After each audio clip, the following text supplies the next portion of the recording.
ఆంధ్రప్రదేశ్లో వచ్చేది వైసీపీ ప్రభుత్వమే అన్నట్టుగా ఎన్నో రకాల సర్వేలు సైతం వినిపిస్తున్నాయి. మరొకసారి సీఎంగా వైఎస్ జగన్మోహన్ రెడ్డి ప్రమాణ స్వీకారం చేయటం ఖాయమని రాష్ట్ర విద్యాశాఖ మంత్రి బొత్స సత్యనారాయణ కూడా చాలా ధీమాతో తెలియజేశారు. జగన్ ఇచ్చిన హామీలను ప్రజలు నమ్మాలని, జగన్తోనే రాష్ట్రం ప్రజా సంక్షేమం కూడా అభివృద్ధి అవుతుందని ప్రజలు కూడా నమ్మారని తన అభిప్రాయాన్ని తెలియజేశారు బొత్స.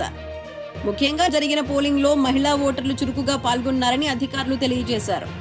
రాష్ట్రంలో పెద్ద ఎత్తున ఓటింగ్ జరిగిందని, ఇప్పుడు మరొకసారి వైసీపీ పార్టీ ప్రభంజనం సృష్టించబోతుందని తెలియజేశారు బొత్స. వైసీపీ సునామీ ముందు నిశ్శబ్దం అంటూ రకమైన వ్యాఖ్యలు కూడా చేశారు.